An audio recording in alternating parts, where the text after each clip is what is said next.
breakout players to target in the upcoming 2023-2024 fantasy basketball season. Let's talk about it.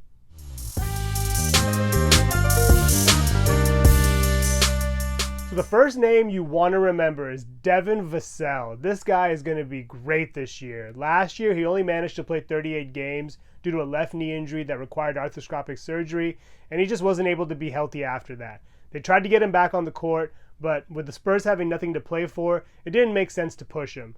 This year, I think he's going to take that big leap, and in my opinion, I think he's a prime candidate to win the Most Improved Player of the Year award. He averaged 18.5 points per game last year, shooting at 44% from the field, and he made 2.7 three-pointers per game, shooting at 38.7% from deep. And I think he's definitely going to continue to build on that campaign. Obviously, health is a big concern, but if he can stay on the floor, he should have one of the biggest green lights in the NBA. Between him, Keldon Johnson, and Victor Wembanyama, this Spurs roster is revamped and should make some noise this year.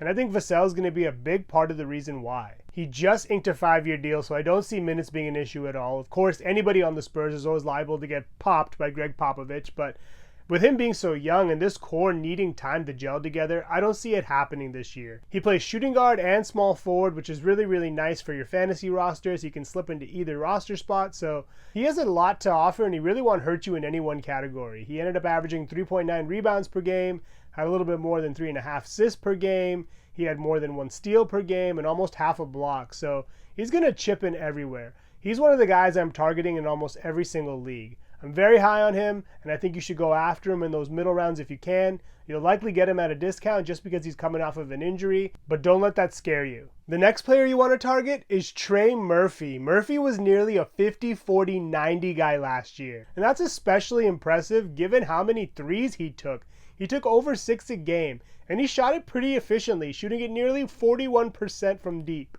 I'm sure he was able to do that because he's so good at finishing at the rim. We saw him in the slam dunk contest, and I think he's going to pick up right where he left off. He averaged 31 minutes per game, was able to get a half a block per game and 1.1 steals per game. So he really chips in everywhere. If there's one area we'd like to see him improve, it's probably rebounding. He only had about 3.5 boards per game, but he's really, really talented. And I think this year, going into year 3, he's going to take another leap in his game. The only thing I should mention is that he did have surgery on his left knee in early September, and his timeline for recovery is about 10 to 12 weeks. So you may see him drop down in some of the rankings, but don't let that scare you. If anything, use it as an opportunity to get him at a discount. One thing I really like about Murphy is that he's pretty much a lock to get minutes. He plays both the 3 and the 4, and given both Brandon Ingram and Zion Williamson's injury history, he's almost a lock to get minutes at both. And I think he's quickly becoming one of the best players on this team, if not the best player on this team. Obviously, they still have CJ McCollum, and if Williamson and Ingram can stay healthy, this team could be a team to be reckoned with. Let's not forget about Herb Jones as well. I mean, they have a lot of talented players. If you do decide to go for him, I would reach for him in the earlier rounds. I don't see him lasting very long, and I do think he'll be better in category leagues versus points leagues, but he's really a great pickup in either. Next up, Keegan Murray. Murray is one of my top sophomore breakouts of the year. He finished his rookie season averaging 12.2 points per game, and he also had 1.3 stocks per game, which was really impressive for a rookie. And I think he's going to take a big leap this year. Of course, where he makes his money is on the three-point line. He had over 6 attempts per game last year and knocked down 41% of them. And I can see him improving on that this year, believe it or not. In Mike Brown's offense that likes to run up and down the court just like the Warriors, he's going to get plenty of opportunities. And this team is young. They're going to continue to play with pace, and I think Murray's going to have a big hand in their success this year. He's definitely a three-point specialist, but with him chipping in on defense the way he did last year, he could definitely help you in multiple categories. Another sophomore breakout to target, Jalen Duren. Duren, I think, is going to be an excellent player in this league. He finished his rookie year averaging 9 points and about 9 rebounds per game. He also had 0.7 steals per game and nearly 1 block per game. I think a lot of that has to do with the fact that he came off of the bench for his first 24 games. And in college, he actually averaged 2.1 blocks per game. So I could see him improving his swats for sure this year. He's definitely a defensive specialist. If you draft him, expect to punt free throw percentage. He hovers around that 63-64%, so he's not going to really help you there. But if you want someone that's going to give you great rebounding, good field goal percentage, consistent points, and good defensive stats, Duren is definitely someone to target. I should mention though, he is dealing with a mild ankle sprain, but it doesn't sound like it's really anything more than just a precautionary thing. So when you do draft him, don't be too worried about it. Staying on the trend of sophomore breakouts, my next one is Jaylen Williams. Williams looked great last year for a rookie. He averaged 14.5 points per game. He had great defensive stats as well, averaging about 1.5 steals per game and nearly half a block. And he really didn't get into the lineup until halfway through the season either. He largely benefited from Shai Gilgeous-Alexander being in and out of the lineup the way he usually is. And I can't see the Thunder changing their management of SGA all that much this year, which should mean a lot more minutes for Williams. Williams proved that he's a more than capable rebounder and playmaker, averaging 4.5 rebounds per game and nearly 3.5 assists per game, so I could see him building off of that. It's also very impressive how efficient he was. He shot at 52% from the field and was an 81% free throw shooter. So he, like a lot of the players on this list, are not going to hurt you anywhere. He's definitely someone to target, and I think he's going to go in the earlier rounds. With the way Coach Mark Daigneault likes to set his lineups, I could see him finding a lot of minutes for Williams. Williams plays both the shooting guard and small forward, so he's going to give you roster flexibility on your fantasy teams as well, so there's a lot to like here. Staying in OKC, Josh Giddey is another guy I'm targeting this year.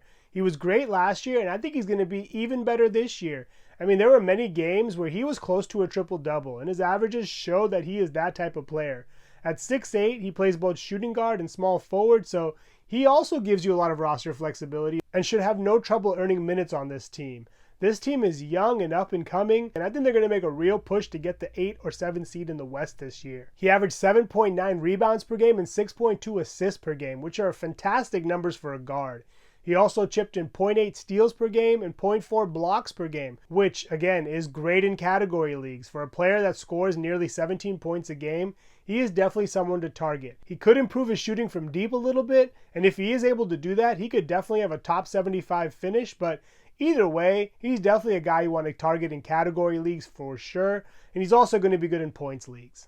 Next up, Jayden McDaniels. Jayden McDaniels looked pretty good last year. He was a starter for the first time in his career, and he finished the year averaging 50% from the field, 40% from deep, and 74% from the charity stripe. And I think this year, he should build off of that campaign. I mean, we're talking about a guy that averaged 1 block per game and nearly 1 steal per game, and clearly he can shoot it well from deep. And I think this year, even with Karl Anthony Towns, Anthony Edwards, and Mike Conley in the mix, he should have no trouble finding minutes. He can slip into the 3 or the 4, so he'll probably be on the court with Cat a ton, but if you do draft him, don't expect much scoring or many assists. He's definitely a guy to target for your defensive stats in category leagues.